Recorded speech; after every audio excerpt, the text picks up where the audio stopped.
Nunca quise contar esto con mi nombre real. No por miedo a que no me crean, sino porque todavía hay cosas que no entiendo y porque, aunque pasaron años, sigo teniendo la sensación de que alguien podría estar escuchando. Todo empezó en el año 2016, en el interior de la provincia de Buenos Aires, en un pueblo chico, de esos que no suelen aparecer en los mapas grandes. Prefiero no decir el nombre exacto, pero está a unos 40 minutos de Azul, rodeado de campos interminables, caminos de tierra y estancias abandonadas. En ese lugar, cuando cae el sol, el silencio no es paz, es vigilancia. Yo vivía ahí desde chico. Conocía a todos. O, al menos, eso creía. El primer recuerdo claro que tengo de lo que después entendí como la secta no fue algo violento ni espectacular. Fue algo mínimo. Algo que, en su momento, me pareció irrelevante. Una noche de invierno, volviendo a mi casa por la ruta provincial, vi luces en un campo que llevaba años abandonado. No era una casa, era un galpón viejo, de chapa oxidada, sin electricidad registrada. Las luces no eran blancas ni amarillas. Eran anaranjadas, como fuego, pero demasiado parejas para ser fogatas comunes. Me detuve unos segundos al costado del camino. El viento traía un olor extraño, una mezcla de humo, tierra húmeda y algo más, algo metálico, parecido a la sangre. Pensé que tal vez era gente ocupando el lugar ilegalmente. En el interior bonaerense eso pasa. No dije nada. Seguí manejando. Esa fue la primera vez que elegí mirar para otro lado. Durante las semanas siguientes empezaron a pasar cosas raras en el pueblo. Nada que saliera en las noticias, nada que justificara una denuncia formal, pero suficientes detalles como para incomodar. Animales muertos aparecían en los bordes de los campos, vacas sin lengua, perros sin ojos, gallinas dispuestas en círculos perfectos. Los veterinarios decían que eran ataques de depredadores. Los viejos del bar no estaban tan seguros. Acá hay gente jodida, decía don Fabián, el dueño del almacén. Esto no es de Puma. Yo empecé a notar también a las personas. Gente que no era del pueblo. Llegaban en camionetas sin patente o con patentes tapadas de barro. No se alojaban en hoteles ni alquilaban casas. Simplemente aparecían y desaparecían. Vestían normal, pero todos compartían algo inquietante, hablaban poco, evitaban mirarte a los ojos y se movían siempre en grupo. Una tarde, mientras cargaba combustible en la única estación del pueblo, uno de ellos se me quedó mirando fijo. No parpadeaba. No sonreía. Tenía la piel pálida, casi gris, y una cicatriz vieja que le cruzaba el cuello de lado a lado. Sentí un escalofrío inmediato. Esa noche soñé con el galpón. Soñé que estaba dentro, que el piso era de tierra y que había símbolos dibujados con algo oscuro. Soñé que alguien cantaba en voz baja, en un idioma que no reconocía, pero que aún así entendía. Cuando desperté, tenía las manos manchadas de tierra, como si hubiera estado cavando. Intenté convencerme de que era sugestión. El quiebre real ocurrió un mes después, cuando desapareció Martina, la hija del mecánico. Tenía 17 años. Salió a caminar una tarde y no volvió más. La policía hizo lo de siempre, rastrillajes breves, preguntas sin ganas, silencio. Yo fui uno de los últimos que la vio. La vi caminando cerca del camino rural que lleva a ese campo abandonado. Cuando dije eso en la comisaría, el oficial levantó la vista lento y me preguntó: ¿Estás seguro que quiere dejar eso sentado? Ahí entendí que algo estaba muy mal. Esa misma noche volví a pasar por la ruta. Las luces estaban otra vez ahí. Pero esta vez no me detuve al costado. Esta vez apagué el motor y caminé. A cada paso sentía que estaba cruzando un límite invisible. El aire se volvía más denso, más pesado. Escuché voces. Muchas. Todas susurrando al mismo tiempo. Y entonces lo vi. El símbolo. Estaba pintado en la chapa del galpón, un círculo imperfecto atravesado por líneas torcidas, como si alguien lo hubiera dibujado con desesperación. No era un símbolo religioso conocido. Pero, de alguna manera, mi cuerpo reaccionó antes que mi mente. Sentí náuseas. Sentí miedo. Sentí que ese lugar no quería que me fuera. No entré. Todavía no. Pero desde esa noche supe que la desaparición de Martina no había sido un accidente. Y que ese galpón no era solo un punto en el mapa, sino el centro de algo mucho más grande, algo que llevaba años creciendo en silencio, alimentándose de nuestra indiferencia. Y lo peor de todo es que, sin saberlo, yo ya había empezado a formar parte de la historia. No le conté a nadie lo que había visto esa noche. Ni el símbolo, ni las voces, ni esa sensación insoportable de que algo me observaba desde la oscuridad del campo. En pueblos chicos, hablar de más es una forma lenta de suicidio social, o algo peor. Los días siguientes fueron pesados. El cielo parecía siempre gris, incluso cuando no había nubes. Los perros del barrio empezaron a aullar de madrugada, todos a la misma hora, como si respondieran a una señal que nosotros no podíamos oír. A las 3:17 de la mañana, siempre. Lo sé porque empecé a despertarme justo a esa hora, empapado en sudor, con el corazón acelerado y la certeza de que, si miraba por la ventana, iba a ver algo que no estaba preparado para entender. Una madrugada no resistí. Me levanté despacio y corrí apenas la cortina del comedor. La calle estaba vacía, iluminada por un solo farol que titilaba. Ahí fue cuando los vi. 5 personas, paradas en la esquina, completamente inmóviles. No hablaban. No se movían. Miraban mi casa. No vi sus caras con claridad, pero supe que estaban sonriendo. Me alejé de la ventana con un nudo en la garganta. No dormí más esa noche. A la mañana siguiente fui al bar de la estación, el único lugar donde todavía se podía hablar sin que pareciera que las paredes escuchaban. Don Fabián estaba limpiando vasos. Le pregunté, casi en susurro, si había notado algo raro últimamente. No hizo falta que explicara más. Esto ya pasó antes, me dijo, sin mirarme. Pero nunca así. Ahí me contó algo que nadie mencionaba en voz alta. En los años 90, varias familias se habían ido del pueblo de un día para el otro. Casas cerradas, muebles adentro, animales sueltos. Oficialmente fue por trabajo, por deudas, por problemas personales. La verdad era otra, todos habían tenido contacto con un grupo que se reunía en campos alejados, siempre de noche, siempre en lugares abandonados. No eran de acá, agregó. Pero se llevaban gente de acá. Le pregunté si alguien había denunciado eso en su momento. Don Fabián soltó una risa seca. ¿A quién? ¿A la policía? Mira quiénes están ahora en la comisaría. No hizo falta que señalara. Yo ya había notado que 2 de los oficiales nuevos no eran del pueblo. Tenían la misma forma de mirar. La misma ausencia. Esa tarde decidí volver al galpón, pero esta vez de día. Pensé que, con luz solar, todo iba a perder esa aura siniestra. Me equivoqué. El camino de tierra estaba marcado por huellas recientes de camionetas pesadas. Al llegar, noté que la puerta del galpón tenía un candado nuevo, brillante, completamente fuera de lugar en una estructura que se caía a pedazos. Alrededor, el suelo estaba removido, como si hubieran enterrado y desenterrado cosas muchas veces. Encontré restos de velas.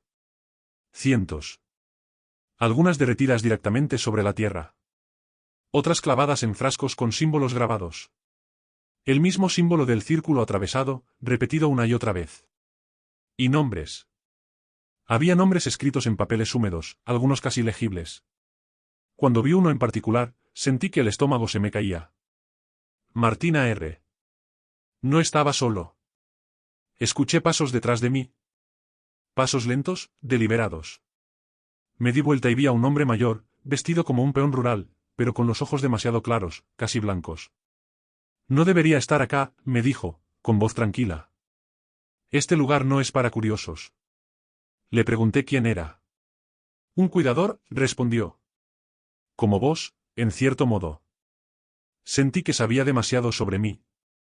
Retrocedí un paso. Él sonrió. No tengas miedo. Los que tienen miedo sirven más vivos. Ahí entendí que no se trataba solo de una secta aislada. Había una estructura, un sistema. Gente encargada de vigilar, de seleccionar, de tapar. Cuando volví al pueblo, encontré un patrullero frente a mi casa. 2 oficiales estaban esperándome. Tenemos que hacerle unas preguntas, dijo uno. Nos dijeron que estuvo haciendo averiguaciones. Supe, en ese momento, que ya no estaba observando desde afuera. La secta ya sabía que yo existía. Y lo que todavía no sabía era que, para ellos, eso significaba una sola cosa, o me sumaba, o desaparecía. Los policías no levantaron la voz en ningún momento. No hizo falta. Había algo en su manera de pararse frente a mí, bloqueando la entrada de mi casa, que dejaba claro quién tenía el control. Es solo una charla, dijo el más alto, apoyando la mano sobre el arma, sin desenfundar. Para despejar dudas. Me llevaron a la comisaría, pero no entramos por la puerta principal. Dimos la vuelta y pasamos por una entrada lateral que yo no había visto nunca. Un pasillo angosto, con humedad en las paredes y luces blancas demasiado fuertes. Ahí adentro, el aire olía a lavandina y a algo viejo. Me sentaron en una oficina sin ventanas. No grabaron nada. No tomaron notas. Usted estuvo en un campo privado, dijo uno de ellos. ¿Alguien lo vio? Les dije que estaba buscando a Martina. Que el pueblo entero la estaba buscando. El segundo oficial sonrió apenas, como si hubiera escuchado una broma conocida. La chica ya no está, respondió. Y conviene que usted tampoco siga estando en el medio de cosas que no entiende. Pregunté qué querían decir con eso. El más bajo se inclinó hacia mí y habló en un tono casi amable.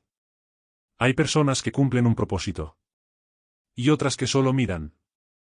Usted es de los que miran. No cruce la línea. Me soltaron sin cargos. Sin acta. Sin explicación formal. Esa noche encontré algo en mi casa que me terminó de quebrar cualquier duda que me quedaba. Sobre la mesa del comedor había una vela negra, apagada, apoyada sobre un papel doblado. Yo vivía solo. Nadie tenía llave. El papel tenía dibujado el símbolo. Debajo, una frase escrita con tinta corrida. Ya fuiste visto. No dormí. Me quedé sentado en la cocina con un cuchillo en la mano hasta que amaneció. A la mañana siguiente decidí hacer algo que hasta ese momento no había considerado, irme del pueblo, aunque fuera por unos días. Fui a buscar mi mochila, documentos, algo de plata. Cuando abrí el placard, encontré otra cosa. Mi ropa estaba cubierta de tierra seca. No había salido esa noche. Ahí empecé a entender que el problema no era solo físico. No era solo gente siguiéndome. Había algo más, algo que se metía en mi cabeza, en mis sueños, en mis espacios cerrados. En el camino a la terminal de micros vi un mural nuevo pintado en una pared vieja. El símbolo. Grande. Fresco. Como una marca territorial. Cuando llegué a la terminal, el colectivo azul estaba demorado por tiempo indefinido. Pregunté por otro horario. No había. Miré alrededor, 3 personas sentadas en el fondo me observaban sin disimulo. Los reconocí. Eran del grupo del galpón. No subí. Volví a casa con la sensación de que el pueblo entero se había convertido en una jaula. En el camino me crucé con Clara, una maestra jubilada que siempre había sido amable conmigo. Me agarró del brazo con fuerza. No hables más, me susurró. Ellos escuchan cuando hablas de más. Y cuando no hablas también. Le pregunté quiénes eran ellos. Clara negó con la cabeza, al borde del llanto. No son nuevos, dijo. Son viejos. Más viejos que el pueblo. Solo cambian de nombre. Esa tarde encontré, debajo de la puerta, un sobre sin remitente. Adentro había una foto vieja, en blanco y negro. Se veía el mismo galpón, pero intacto, nuevo. Atrás, escrito con letra prolija, decía: 1963, primera reunión. Ahí entendí que esto no era un brote aislado. Era un ciclo. Y que, de alguna manera que todavía no comprendía, yo había sido elegido para romperlo, o para alimentar lo siguiente. Guardé la foto en una carpeta vieja y la escondí debajo del colchón, como si eso pudiera protegerme. Esa noche volvió el mismo sueño, el galpón, las voces, el símbolo dibujado en el piso. Pero esta vez hubo algo distinto. Esta vez vi caras. Eran personas del pueblo. Reconocí al carnicero, a una enfermera del hospital, a un empleado municipal. Estaban de pie, formando un círculo imperfecto. En el centro, alguien cavaba. No podía verle el rostro, pero sabía que esa persona todavía estaba viva. Me desperté gritando. El reloj marcaba 3:17. El teléfono fijo sonó apenas unos segundos después, como si hubiera estado esperando a que yo abriera los ojos. Atendí sin pensar. Ya estás soñando mejor, dijo una voz del otro lado. Eso significa que estás cerca. Corté. Arranqué el cable de la pared. Me quedé temblando en la oscuridad. A la mañana siguiente decidí buscar archivos viejos. Si esa foto era de 1963, tenía que haber registros. Fui a la biblioteca municipal, un edificio olvidado donde nadie entraba salvo estudiantes apurados. La bibliotecaria me miró raro cuando le pedí diarios antiguos, pero me los trajo. Tardé horas. Y entonces empecé a ver el patrón. Noticias pequeñas. Perdidas entre avisos clasificados y notas irrelevantes. Vecino hallado sin vida en zona rural. Familia abandona el pueblo sin aviso. Incendio accidental en galpón. Siempre cada 10, 12 años. Siempre cerca del mismo campo. Siempre sin responsables. En un ejemplar amarillento encontré algo peor, una nota sobre una secta desarticulada en el sur de la provincia, a fines de los 70. El líder nunca fue encontrado. El símbolo que acompañaba la nota era el mismo. Sentí náuseas. Mientras copiaba fechas y nombres en un cuaderno, alguien se sentó frente a mí. Levanté la vista y vi al hombre del galpón. El cuidador. No necesitas seguir buscando, dijo. Ya sabes lo suficiente. Le pregunté qué querían de mí. Testigos, respondió. Siempre hacen falta testigos. Gente que vea, y que calle. Algunos fallan. ¿Y Martina? Pregunté. Su expresión no cambió. Ella fue elegida. Me levanté de golpe. Él apoyó la mano sobre mi cuaderno. No intentes irte, agregó. El pueblo no te va a dejar. Esa misma tarde el intendente anunció una fiesta patronal especial. Música, feria, rituales, tradicionales. Nunca antes se había hecho algo así en esa fecha. Los carteles estaban por todos lados. El símbolo aparecía disfrazado de decoración. Esa noche entendí el propósito. La fiesta no era para el pueblo. Era para ellos. Y yo, sin quererlo, ya estaba marcado como parte del cierre del ritual.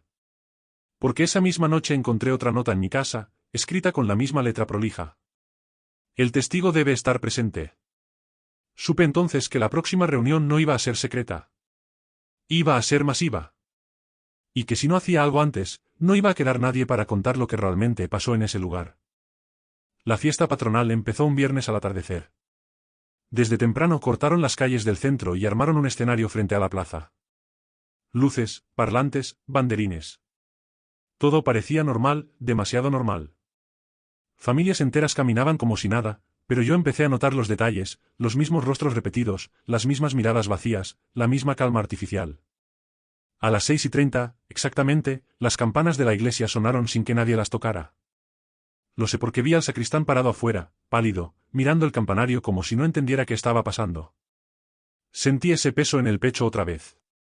El mismo del galpón. Caminé entre la gente tratando de parecer tranquilo. En cada esquina había alguien del grupo, mezclado entre los vecinos, vigilando. No hablaban entre ellos. No hacía falta. Parecían conectados por algo que no necesitaba palabras. En el escenario, el intendente dio un discurso vacío sobre identidad, tradiciones y renacer del pueblo. Usó esa palabra varias veces, renacer. Cada vez que la decía, algunos aplaudían con un entusiasmo que no era humano. Yo sabía que el ritual no iba a ser ahí. Eso era solo la distracción. A las 9, cuando la música estaba más fuerte y la gente más distraída, vi movimiento en las calles laterales. Grupos pequeños empezaron a irse, todos en la misma dirección, hacia el camino rural. Hacia el campo. Seguía uno de esos grupos a distancia. Nadie me detuvo. Eso fue lo más inquietante. Era como si esperaran que yo fuera. El galpón estaba irreconocible. Donde antes había abandono, ahora había orden. Antorchas clavadas en la tierra marcaban un sendero. El símbolo estaba dibujado en el suelo con cal blanca, enorme, rodeando todo el edificio. Había al menos 50 personas. Y en el centro, sobre una tarima improvisada, había un pozo abierto. Reconocí a varios vecinos. Gente que me había visto crecer. Algunos lloraban. Otros sonreían. Nadie se iba. El cuidador se paró frente al grupo y levantó la mano. El silencio fue inmediato. Este pueblo existe porque el pacto se cumple, dijo. Siempre hizo falta alguien que vea. Que recuerde. Que cargue con la verdad. Me miró directamente. Y esta vez, el testigo sos vos. 2 personas me agarraron de los brazos. No me resistí. El miedo me había paralizado, pero también había algo más, una comprensión horrible. Ellos no necesitaban que yo creyera. Solo que estuviera ahí. Trajeron a una chica. No era Martina. Era otra. Más joven. Ahí entendí algo peor todavía, Martina no había sido el final. Había sido el comienzo de este ciclo. Cuando empezaron a cantar, sentí que el suelo vibraba. No era un idioma humano. Era un sonido antiguo, grave, que se metía en los huesos. El pozo parecía más profundo de lo que era antes. Como si no tuviera fondo. Yo grité. Nadie reaccionó. Entonces pasó algo que no estaba en su plan. Desde el fondo del galpón se escuchó un golpe seco. Luego otro. La tierra empezó a ceder. Parte del piso se hundió, revelando restos viejos, huesos, ropa, objetos personales. Décadas de sacrificios ocultos bajo una capa fina de tierra. El canto se cortó. El cuidador me soltó. Esto no debía salir a la luz, murmuró. En el caos que siguió, corrí. No miré atrás. Escuché gritos, órdenes, disparos al aire. El campo parecía no terminar nunca. Sentí manos rozándome, voces llamándome por mi nombre. Cuando llegué a la ruta, me tiré al asfalto justo cuando pasaba un camión. El conductor frenó de golpe. No recuerdo mucho más. Desperté en un hospital de Olavarría, 2 días después. Me dijeron que me habían encontrado deshidratado, en shock. Que hablaba solo. Que repetía una frase. Yo no recordaba haberla dicho, pero cuando me la dijeron, supe que era verdad. El pacto sigue. Solo cambian los testigos. Cuando desperté en el hospital, lo primero que sentí fue alivio. El segundo sentimiento fue terror. Porque, aunque estaba lejos del pueblo, sabía que eso no significaba que estuviera a salvo. La habitación era blanca, silenciosa. Demasiado. Tenía un suero conectado al brazo y una venda en la frente. Una enfermera me explicó que me habían encontrado al costado de la ruta, desorientado, repitiendo frases incoherentes. No mencionó el galpón. No mencionó el ritual. Nadie lo hizo. 2 horas después apareció un policía. No era del pueblo. Eso me tranquilizó, apenas. Necesitamos que nos cuente qué pasó, dijo, sacando una libreta. Usted dijo cosas raras cuando ingresó. Le conté una versión recortada. El campo, la gente, la chica, el pozo. Mientras hablaba, noté algo que me heló la sangre, el hombre dejó de escribir en un momento determinado. ¿Me escuchaba? Sí, pero ya no anotaba nada. ¿Y los nombres? Preguntó. ¿Reconoció a alguien? Le dije que sí. Cerró la libreta. Eso no va a figurar en ningún informe, aclaró. Por su bien. Esa misma noche, mientras intentaba dormir, vi el símbolo dibujado con marcador negro en la parte interna de mi muñeca izquierda. No estaba ahí antes. Intenté lavarlo. No salió. Entré en pánico. Al día siguiente me dieron el alta antes de lo esperado. Demasiado rápido. Un médico me recomendó cambiar de ambiente y no volver al pueblo por un tiempo. Nadie me preguntó a dónde iba a ir. Era como si asumieran que el tema estaba cerrado. No lo estaba. Me fui a vivir a Mar del Plata, a la casa de un primo al que no veía hacía años. Cambié de número. Evité redes sociales. Durante semanas, nada pasó. Empecé a pensar que tal vez había sobrevivido. Que el colapso del galpón había arruinado el ritual. Que había tenido suerte. Hasta que empecé a verlos otra vez. Primero fue en la peatonal San Martín. Un hombre detenido frente a una vidriera, reflejándome en el vidrio. Después, una mujer sentada en un banco, tarareando la misma melodía del ritual. Siempre a las 3:17, el mismo despertar brusco, el mismo susurro en la cabeza. ¿Todavía miras? Una madrugada encontré la puerta del departamento abierta. Sobre la mesa había un cuaderno nuevo. Adentro, fechas. Lugares. Otros pueblos. Otros ciclos. Entendí entonces que no eran una secta local. Eran una red. Y que el galpón no había sido destruido, solo había cumplido su función. El ritual no se había interrumpido. Se había trasladado. Yo no había escapado. Había sido promovido. Porque al final del cuaderno había una frase escrita con la misma letra prolija. El testigo ahora debe avisar. Y supe, con una claridad que me hizo temblar, que si no hablaba, el próximo pueblo sería el siguiente en desaparecer. Intenté ignorar el cuaderno durante días. Lo dejé en un cajón, debajo de ropa, como si el papel pudiera dejar de existir si no lo miraba. Pero cada noche, a las 3:17, me despertaba con la misma sensación, alguien esperando una decisión. Empecé a leerlo. Había nombres de pueblos que conocía y otros que no. Localidades chicas, rurales, dispersas por todo el país, La Pampa, sur de Santa Fe, Córdoba Profunda, norte de Río Negro. Siempre lugares con campos extensos, galpones viejos, estancias abandonadas. Al lado de cada nombre, una fecha. Algunas ya habían pasado. Otras estaban por venir. La próxima estaba marcada en rojo. Faltaban 3 semanas. Decidí hacer lo que nunca quise, volver a investigar. Pero esta vez no como vecino curioso, sino como alguien que ya había visto demasiado. Empecé por internet, foros olvidados, archivos digitalizados. Encontré relatos sueltos, comentarios enterrados en noticias viejas, gente hablando de reuniones nocturnas, de símbolos pintados y borrados, de policías que no tomaban denuncias. Todos tenían algo en común, un testigo. Siempre alguien que veía de más. Alguien que sobrevivía. Y que después desaparecía del registro público. Busqué esos nombres. Ninguno tenía actividad reciente. Algunos figuraban como fallecidos. Otros simplemente dejaban de existir en los papeles. Ahí entendí lo que realmente significaba avisar. No era advertir a la gente. Era documentar. Dejar constancia para el próximo testigo. Una madrugada recibí un mail desde una dirección sin nombre.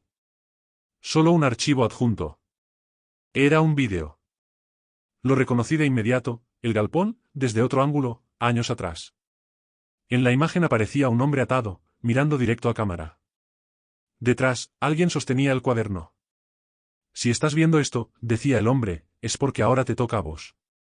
El vídeo se cortaba ahí. A la mañana siguiente, el cuaderno tenía una hoja nueva. Yo no la había escrito. Decía una sola cosa. El testigo que no avisa, reemplaza. Ese mismo día sentí la necesidad urgente de ir al próximo pueblo marcado. No porque quisiera, sino porque sabía que, si no iba, alguien más ocuparía mi lugar. Y esa persona no iba a salir con vida. Preparé una mochila. No le dije nada a mi primo. Antes de irme, vi en el espejo algo que me terminó de confirmar todo. El símbolo en mi muñeca estaba más oscuro. Más definido. Como si se estuviera grabando. El pueblo quedaba en el sur de Córdoba. Llegué de noche. Apenas entré, sentí la misma presión en el pecho. El mismo silencio espeso. El mismo olor a tierra removida. El ciclo ya estaba activo. Y yo acababa de entrar, otra vez, en el rol que ellos necesitaban. Entré al pueblo cerca de la medianoche. El cartel oxidado apenas se leía, iluminado por los faros del auto, población menor a 3.000 habitantes. Apagué la radio. No quería ruido. En estos lugares, el ruido siempre llega antes que vos. Me alojé en una pensión sobre la ruta. La dueña me miró demasiado tiempo cuando anotó mis datos. ¿Viene solo?, preguntó. Asentí. Siempre vienen solos, murmuró, creyendo que no la había escuchado. La primera noche no dormí. A las 3:17, exacto, escuché pasos en el pasillo. Lentos. Medidos. Se detuvieron frente a mi puerta. Nadie golpeó. Nadie habló. Cuando amaneció, encontré tierra húmeda frente al umbral y un símbolo dibujado con el dedo, casi borrado. Salí a recorrer el pueblo de día. Era idéntico al mío, plaza central, iglesia, municipalidad, un bar viejo donde todos se conocen. Empecé a notar las miradas. Algunas curiosas. Otras, aliviadas. Como si mi presencia explicara algo que ellos no querían aceptar. En el bar, un hombre mayor me ofreció sentarme. No me preguntó quién era. Me habló directo. Ya empezó, ¿no? No respondí. Cuando llegan testigos, es porque el pozo ya está abierto, continuó. Acá antes era un molino. Me mostró su brazo. Tenía el símbolo tatuado, viejo, deformado por los años. Yo sobreviví al ciclo del A88, dijo. Avisé. Me fui. Pero nunca termina. Le pregunté por qué nadie hacía nada. El hombre soltó una risa cansada. Porque no se puede parar. Solo pasar. Esa noche seguí una camioneta hasta las afueras. El molino abandonado estaba rodeado de velas. Menos gente que en mi pueblo. Más silencio. Vi a una chica joven, llorando, sostenida por dos personas. Reconocí la escena. El mismo patrón. El mismo canto bajo. Quise gritar. Quise correr. No hice nada. Y entonces alguien habló a mi lado. Si intervenís, sos vos. Era el cuidador.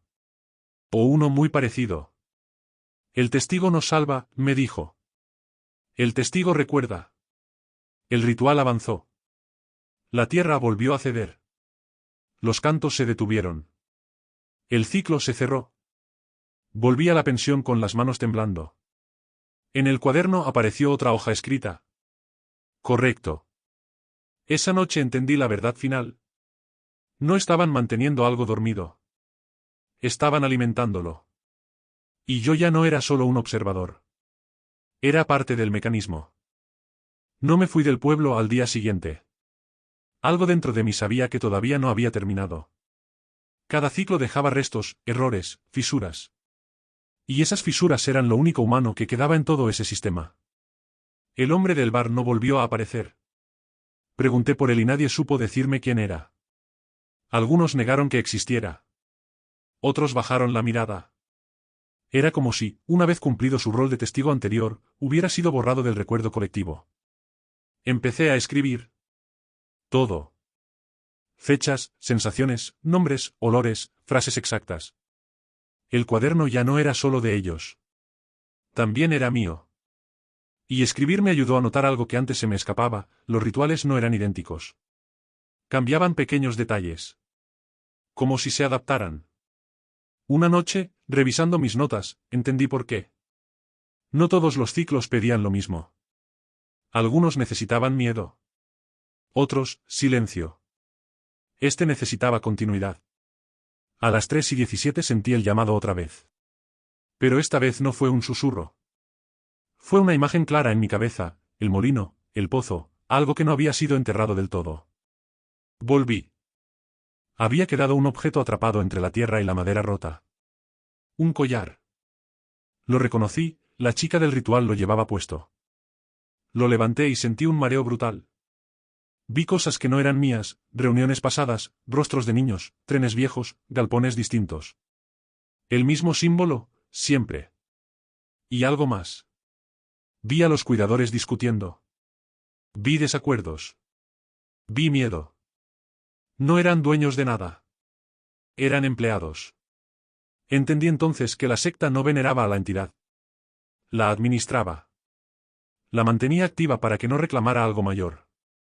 Cada ciclo era un pago. Un aplazamiento. Pero algo estaba cambiando. El cuaderno se abrió solo.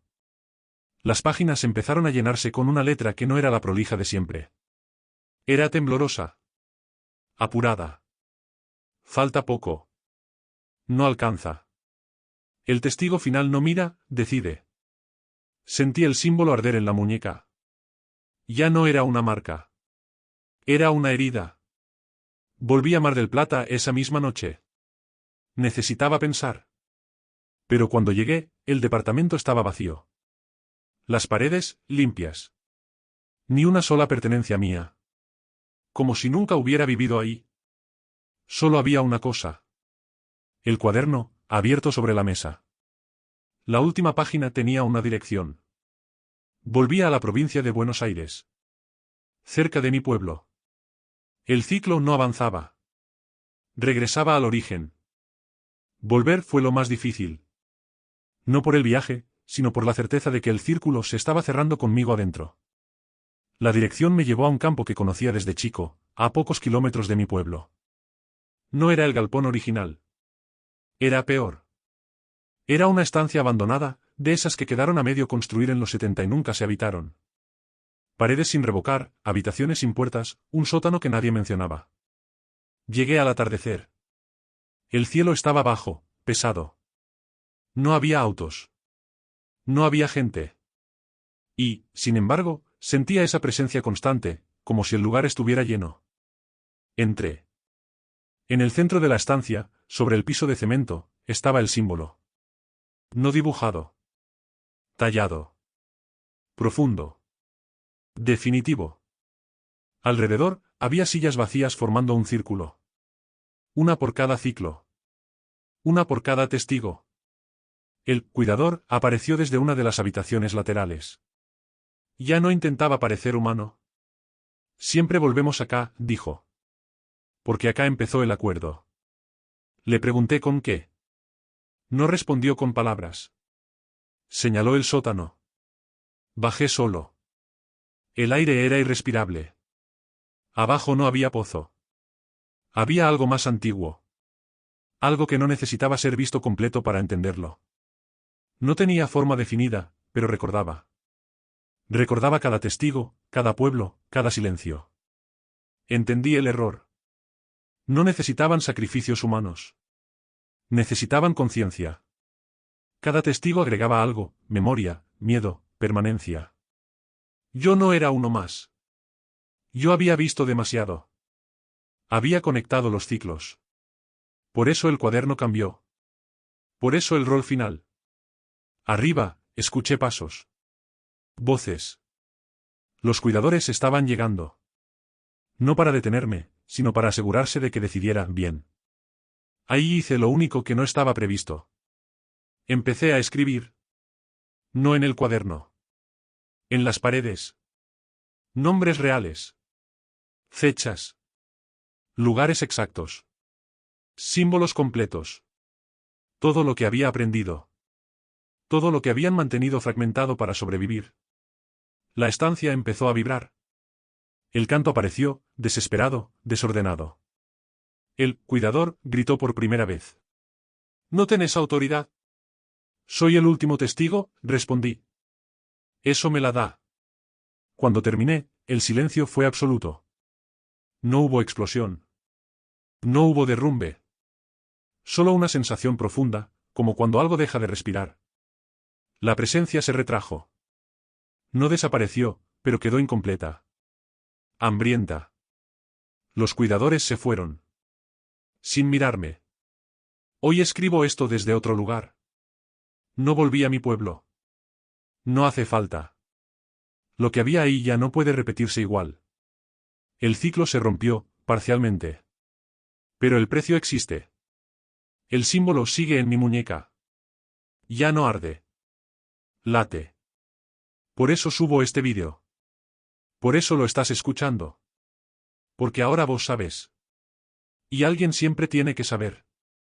Si alguna vez ves ese símbolo en un lugar donde no debería estar, no mires para otro lado. Eso fue lo que empezó todo.